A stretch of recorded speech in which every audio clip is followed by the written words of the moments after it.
Good to see you here this evening. If you don't have one of the outlines, raise your hand, and the man in the back will be sure and get you one.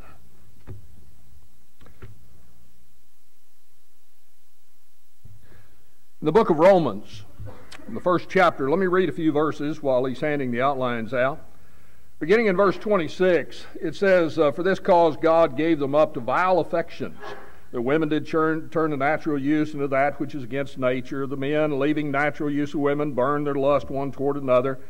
In verse 28, God gave them over to a reprobate mind to do those things which are not convenient, being filled with all unrighteousness, fornication, wickedness, covetousness, maliciousness, full of envy, murder, debate, deceit, malignity, whisperers, backbiters, haters of God, despiteful, proud, boasters, inventors of evil things, without understanding, covenant breakers, without affection, implacable, unmerciful.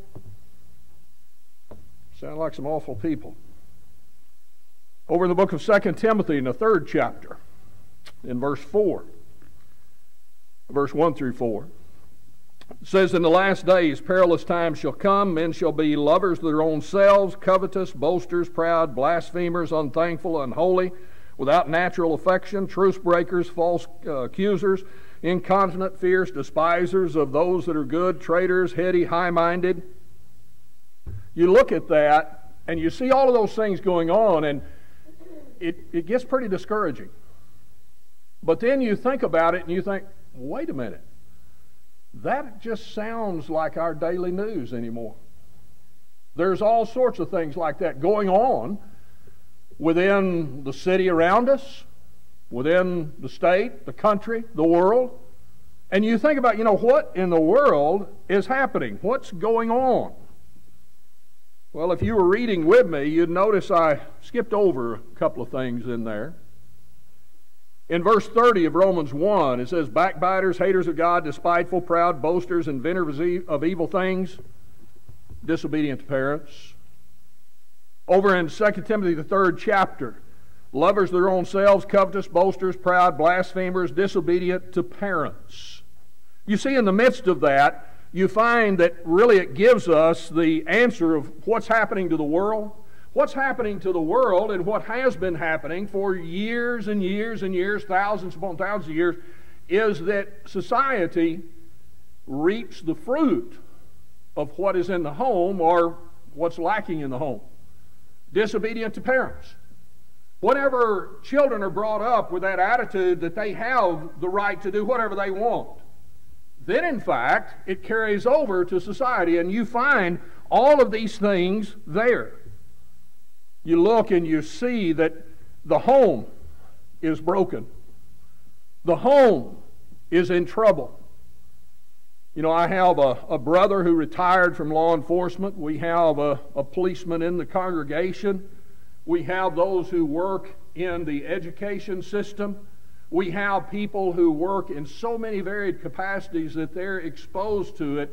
And you ask them, what is one of the major problems? And one of the things that will come forth is the family is messed up.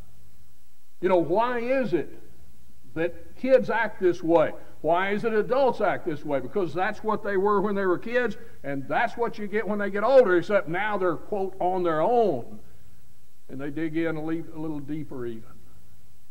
So you look and you see that we're reaping the fruit of a failure in that first institution that God gave. A couple of weeks ago we looked and we saw marriage is made by God. It was God who created man and woman. It was God who said, these two are joined together. Jesus said in Matthew 19, "What therefore God hath joined together, let not man put asunder." It is God who set down rules within the home. Here is the structure of the home that children are going to be brought up in. Here is the way that children are going to be brought up. And whenever God made that home, we don't have the right to think that we know better. God made it, and that was the emphasis of that lesson a couple of weeks ago. If God made it, who are we to tamper with it? We ought to conform ourselves to His will. And whenever you see that done, you see a lot of difference, don't you? You see that, in fact, the problem is the home has disintegrated. But then you look and you begin to think, okay, I understand the problem. What are we going to do about it? How are we going to make things better? Because that's what I want. I don't want my children, my grandchildren, my great-grandchildren to grow up in the world that's described there. But the fact is, it's going to be there. But I want them to be different. And I want them to establish homes that are different. So how are we going to do that? What can we do? Well, God gives us all things pertaining to life and godliness. 2 Peter 1 and verse 3 tells us. So if we have that, what do we do? Go back again to Romans 1. All of these problems there, in the midst of it, disobedience to parents, how did they get there? Verse 28, skipped over that part too. They did not like to retain God in their knowledge. In other words, that religion stuff's kind of outdated. You know, that's nothing new for people to say that. I can control my own home. I don't need some Bible thumper. I don't need this. And so God is pushed out. In the book of 2 Timothy, whenever you find there that listing of things in the heart of it, disobedient to parents. In verse 4, lovers of pleasure more than lovers of God. You see, in those instances where the home decays, we're not going to say that you take away the free will of anybody. You can train individuals, you can teach individuals, and they still have to make a decision to resist the devil, to resist the evil. But if you don't give them the tools, if you don't give them the foundation of God, they're hopeless and helpless. Go over and read Ephesians, the 2nd chapter. Without hope in this world. That's what happens without God. And that's what happens in those situations. So what we need to do is determine if we're going to have the homes it should be, we need to teach our children God's way. You know, I have seen, I'm not a counselor, I've studied counseling, but to be honest about it, 90% of the things that I have read from the counseling thing, I just discount them.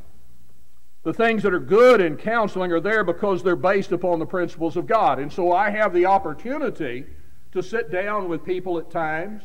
I've sat down with heartbroken parents. What are we going to do? And I realize, you know, there's some things I'd feel like saying, you know, well, if you'd asked me this about 18 years ago, we wouldn't be sitting right here probably. But it's past that. And it's never too late to take a stand, to put God back in the picture, to look and see what it is that God has stated. We've reaped the fruit of taking God out. You read the book of Judges. Judges, the 2nd chapter and verse 10, there arose another generation that knew not God. And you want to read about chaos again? Read the book of Judges. The people got into a mess over and over and over. Then they cried out to God, and whenever God gave them the help, they followed God's will. Things got better. Then they forgot God again and went and lived after their own deceits. We need to make sure that we're not going to do that. That we're going to be the generation, wherever generation you're in. Whether you're the older one, whether you're the younger one, whether you're the newlywed, whether you've been married 50 years, 70 years, it doesn't matter. Put God where He ought to be in your home. And the result will be better. It's going to take work if we haven't put Him there to begin with. You know, I wasn't a Christian whenever I married Lana. One of the dumbest things she did was to marry me. Not just because I wasn't a Christian. But our home became what it should be, began to be what it should be when she took a stand. She said, this is the way our child is going to be raised. Ultimately, that led me to make a decision. One of the saddest things I ever had in life is looking back and hoping that a 4-year-old would not remember in any way 4 years of his life.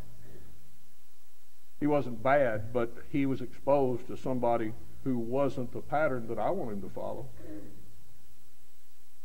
But I hope And I know he doesn't. But because a stand was taken, in your home maybe, in my home I know, I hope in your home, but I hope you do it before, that you take a stand, that you put God there, and you train up that child with God in his life, in her life, and there's going to be a difference. The whole thought process is going to be different. You know, there's a very large denomination that makes a statement. It's the Catholic Church. Don't say it to be ugly, but it's just a statement they make, and if you want to study about the Catholic Church, be glad to. But they say, give me a child till she's 7, and we'll have her for life. You see, they indoctrinate the child. That's their goal. If you're in that religion and you have a child, you sign a paper saying you're going to bring the child up their way, which isn't the Bible way, by the way. But the fact is, we understand that influence. We understand the child's formative years. That's why I said a moment ago, I've sat across some heartbroken parents with a thought in my mind, why didn't you listen years ago? And they wish they would have, so I don't need to browbeat them with it. But we've seen the fruit. I talked about it this morning. You know, several families represented up here as those men waited upon the Lord's table. How do you think they got that way? They determined to put God in their family. And as a result, you see the young ones, and you see it out here. I mean, you see children who their whole decision process, because they have had this influence, is different.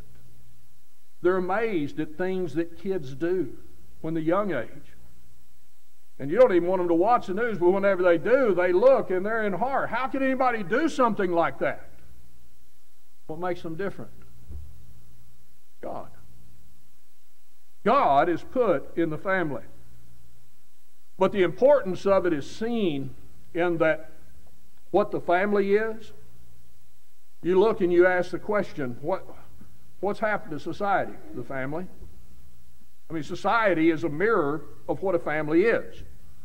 Collectively, there are good people in society, there are bad people in society. The general rule is the bad people in society, they got a bad home.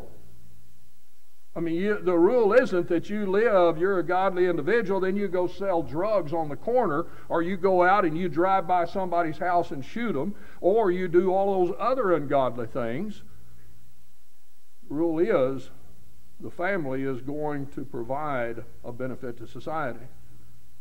Take it to something more important. What about the church? See, the church is that body purchased with the blood of Christ. It is that body that throughout all eternity He purposed to build. What is the church? If you have the home where God's not a concern, you ever heard the idea, attend the church of your choice? You say, where in the world did that come from? It came from a home that says, worship the God of your choice. And if you do have this God in there, you just worship Him as you want. You follow Him. He doesn't really care. We talked about that this morning. As long as you're a good person, everything's okay. Sounds good, but it's not true. But whenever the church mirrors that, you have it to where you can make anything okay with God. Problem is, God says His Word is the standard. Colossians 3 and verse 17. So, as is the family, so goes society, so goes the church. So I have a responsibility. So then you go over, you say, okay, well, what is it that I'm supposed to do?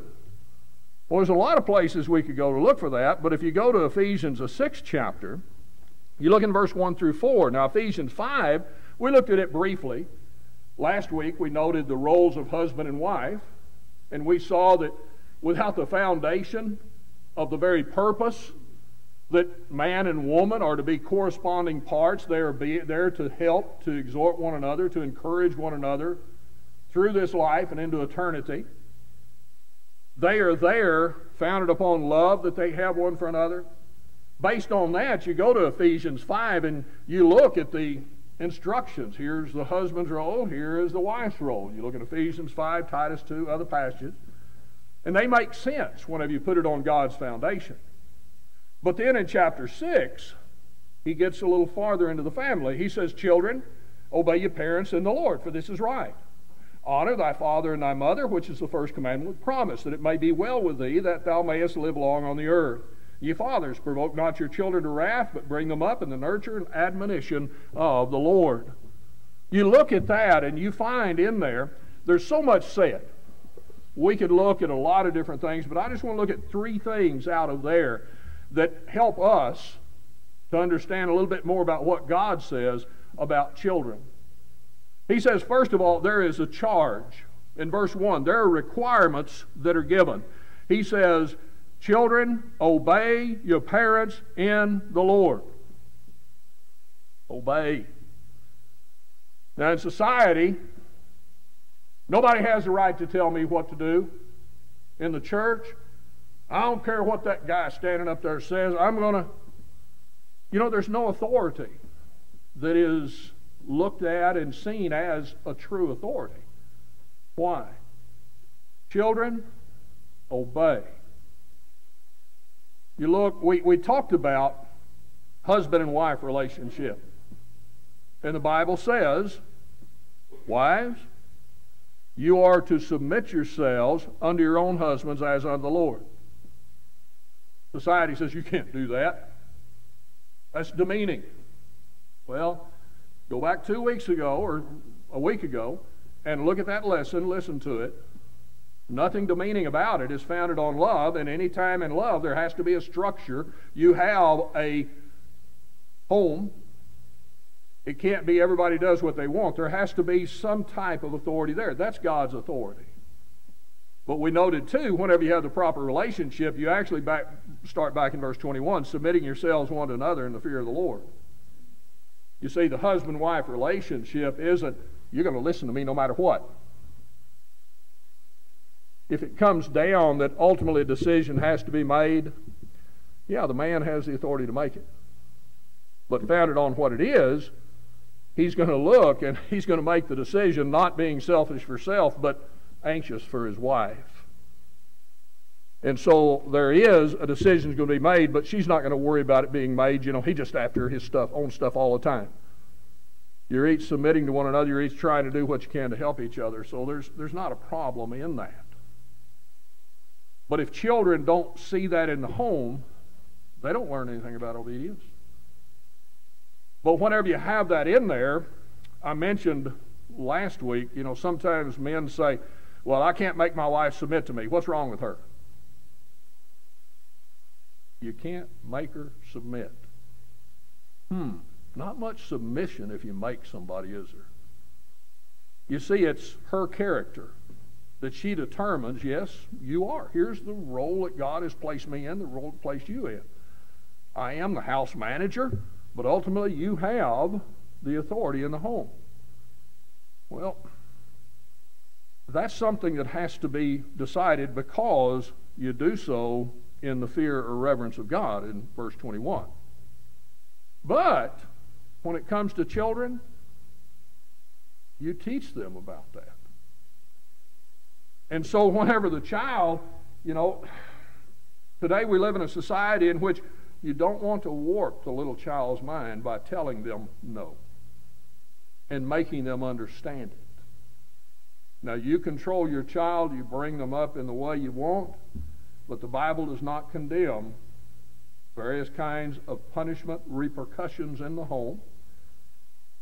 Spanking, done properly, not talking about beating a child, never wrong to abuse somebody. Spanking, withdrawal of privilege, whatever it is, but you find what your child can be motivated by, and you teach them that looking to mom and dad and saying no is not an option. I've never understood a parent who would come, I just can't do anything with this child.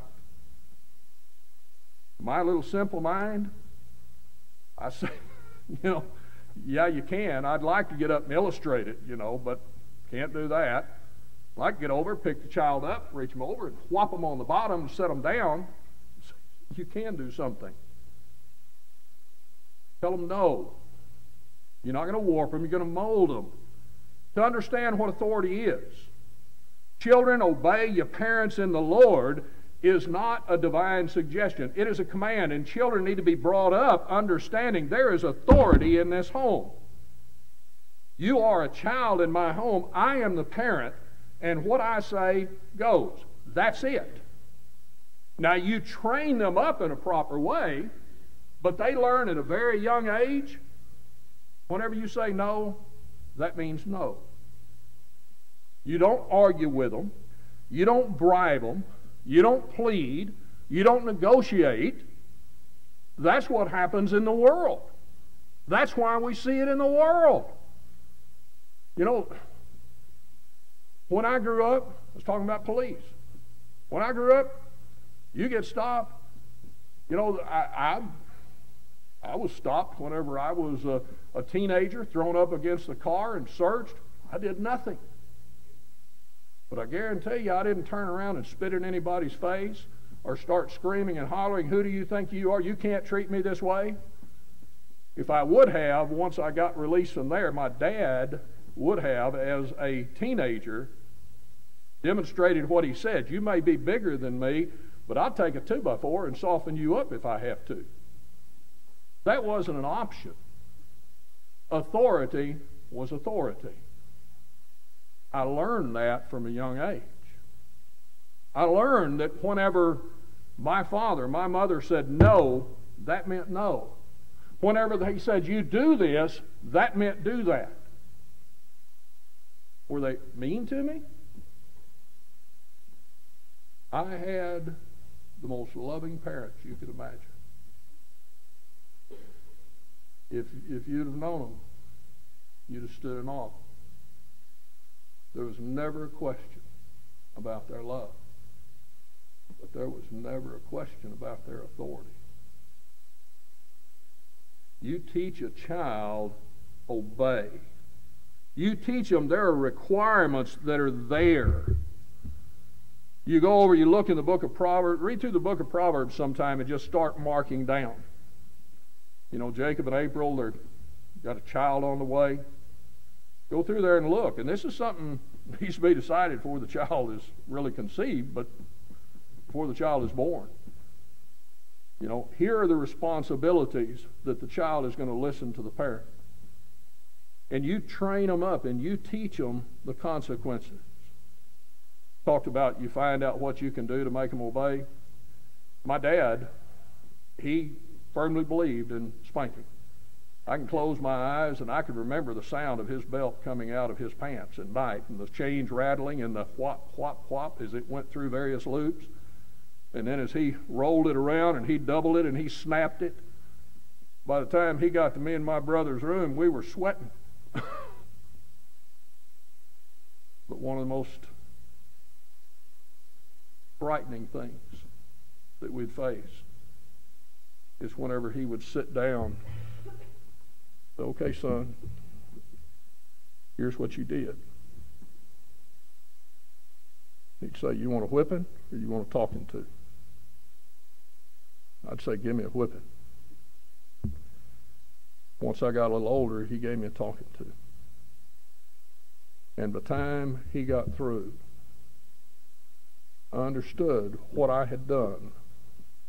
I understood what it was to bring that hurt to the one who had raised me. His mother died when he was 2 years old. I had a mother, and he did not allow her to be mistreated or hurt. You explain to your child what it means to be disobedient, to look at your parents and say no, or to leave the house and say no. One of the things about bringing a child up and teaching them to obey, they go out, they're tempted, But if they've learned obedience and they learned various things about it, they're going to be a lot better and stronger at making those decisions that are right. Been ingrained in them. And then there's a reason. Notice again in verse 1 through 3, obey your parents in the Lord. This is right. This is the first commandment with promise, that it may be well with thee, that thou mayest live long on earth. You see, it's the right thing to do. It's never wrong to do right.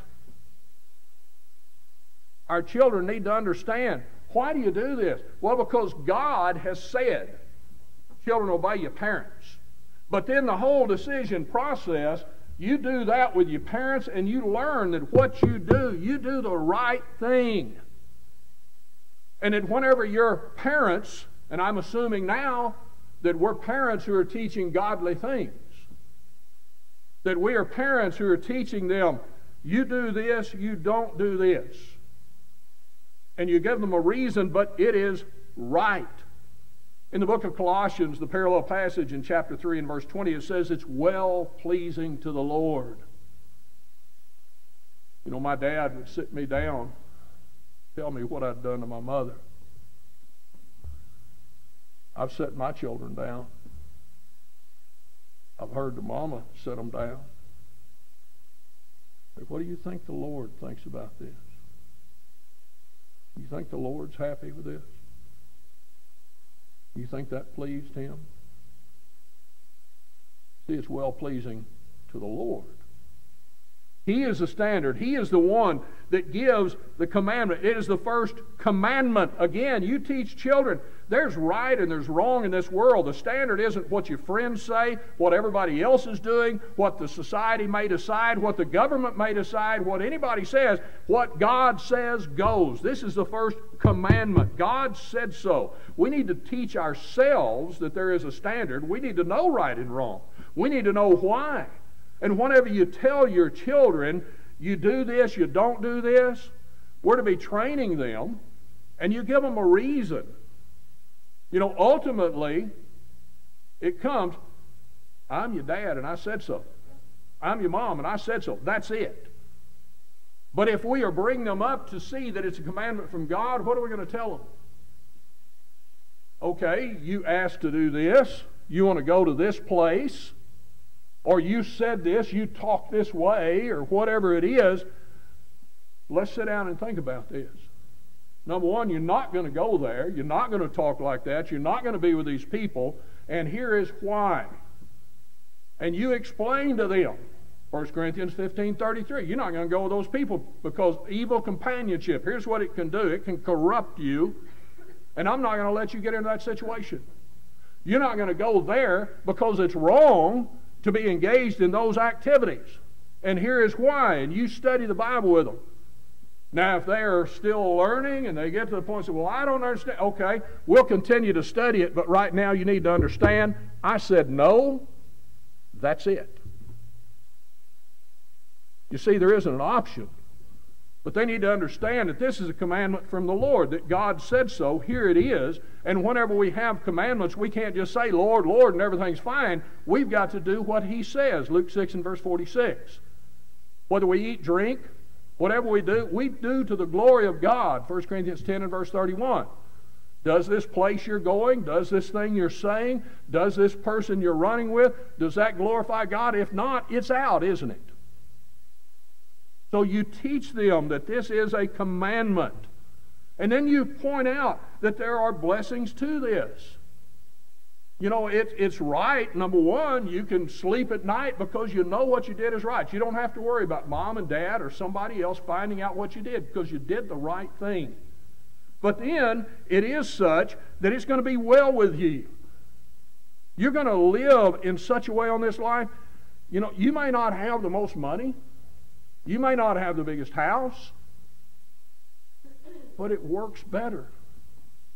You don't have to worry if the IRS is going to find out what you're doing. You don't have to worry about all these. It is a life that is good. It's well. Things are wonderful. Search me, O God. Try me. Look at me. I don't have an unclean thing in me. I live a good life. And think about what the world would be if that's it. There is a promise. You find it is a commandment with promise, repeated from the Old Testament. It's going to be well with thee, the results of living God's way are good, and that you may live long. You know, life ends unexpectedly. There are things we can't control. But if you're out driving under the influence of drugs, whether it be alcohol, whether it be the drugs you're not supposed to buy, and you have a wreck, or you overdose and everybody's shocked. How could it happen? Because they did what was wrong. And it's so sad they made the wrong decision. If they make the right decision, life is better and life can be longer. Life is ended a lot of times through things we can't control. But isn't it so tragic when life is so destructive and life is unpleasant because of the things we can control? We need to train them. That brings to the third thing. There's a responsibility. Children, obey your parents in the Lord. This is right. That's not just for the children. Children, obey your parents in the Lord, but I don't believe in teaching my children anything. I think I'm just going to let them grow up and decide which way they want to go and what they're going to do the rest of their life. What? Well, you're not going to teach them obedience? You see, if you don't give anybody anything to obey, and then they go into a world, they go into a school system, they go into society, they go into whatever it may be, and all of a sudden there are rules, they don't have any idea about that. You see, as a parent, I need to teach them. I need to give them something to obey. I can be a family coward. So I'm not going to tell my kids what to do. I'm just going to let them grow up and no, that's a coward's way. Because if you're going to teach them to obey something, you know what it comes back? Oh, they grow up and they can make their own decisions. But if you look back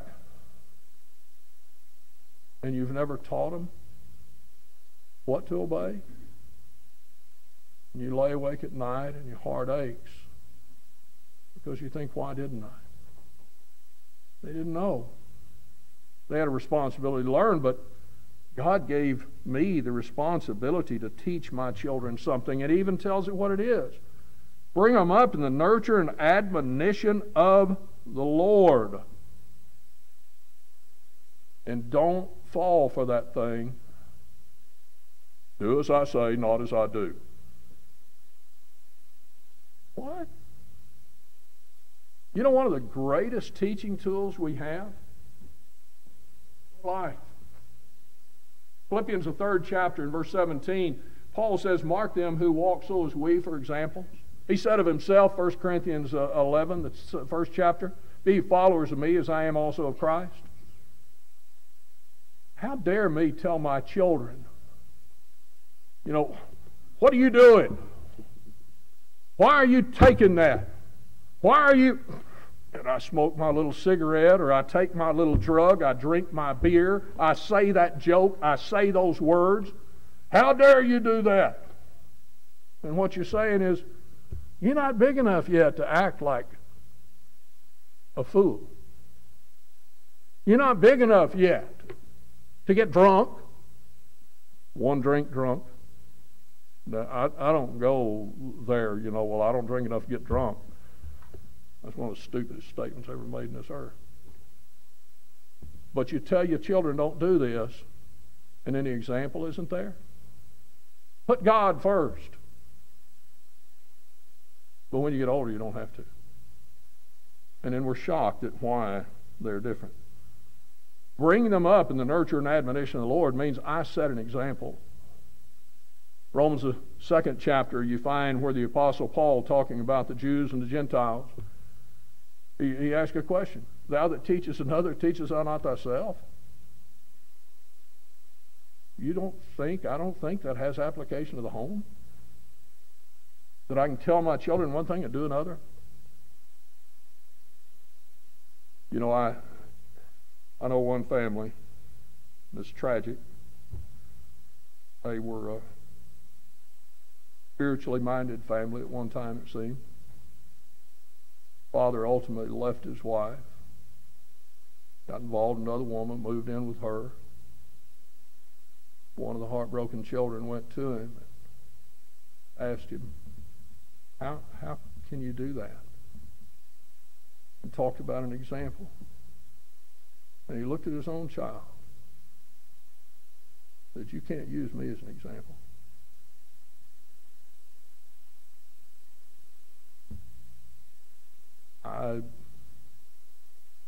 I've seen the fruit of that in that family. And it is heartbreaking. Kind of like that song. We have a responsibility to teach children, to bring them up, to be that example. Both of my boys, I sent them the little song. It's a little country song about the little 3-year-old driving along in the back seat. Daddy hit his brakes. The little boy spilt his drink or something. I can't remember exactly. The song goes on and says he let out a 4-letter word. Daddy turned around and said, where'd you learn to talk like that?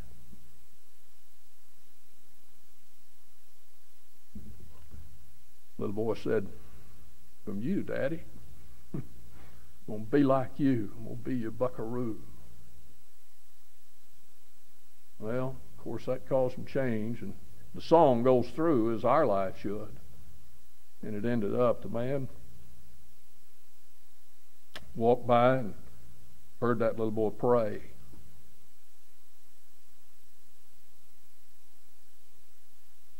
He went in and he asked the boy, said, where'd you learn to pray like that? The little boy said, from you, Daddy. I'm going to be like you, be your buckaroo. I look and, you know, we have such a treasure in children. We control a life for so many years, but then we let them loose in society. We let them loose in the church. And hopefully we can look and see the fruit of bringing them up in the nurture and admonition of the Lord, teaching them what obedience is. Children, obey your parents in the Lord. This is right. May be well with thee, and it's going to be well with other people because of the life you live. You live long, and other people live longer if they follow your example. That's the way it should be. Home is so precious. So many things entrusted to us. Young or old, doesn't matter. God's given His instructions. I preached this lesson over in Eudora. And I know there was a lady, and I think I mentioned this in the lesson the other day. I had several people come up and say, oh, I wish we'd have heard these things and studied these things. Should have studied, should have known they were, but wish years ago. And each one of them, I told them, not too late. A woman in her 80s, she said, my children are grown. I said, don't you underestimate the power that a mama has. I don't care how old she is. You do it now. But isn't it great if we start when they're young? Give me a child for 7 years. Have him for life. Well, there's some truth in that. Each of us grows up and we are able to make our own decisions. But isn't it good to look back and to look at what mom and dad or grandma and grandpa or anybody else said and look at the Bible and say, you know, they brought me up in the nurture and admonition of the Lord. And I'm thankful for it. It'd be that way. But first of all, I need to be that example in being a child of God. Galatians 3, verse 26 and 27, we're children of God by faith in Christ Jesus, for as many as have been baptized into Christ to put on Christ. You see, every account of conversion in the book of Acts, you find that those individuals, they heard the Word of God, they believed, they repented, they confessed Christ before others, and they were baptized. And it was then that because of the blood of Christ, that God says, I'll remit your sins and I'll add you to the church. And what a blessing it is then to influence others, chiefly those of your own home. We can help you to make that decision. Let's do it as we stand and sing the song of invitation.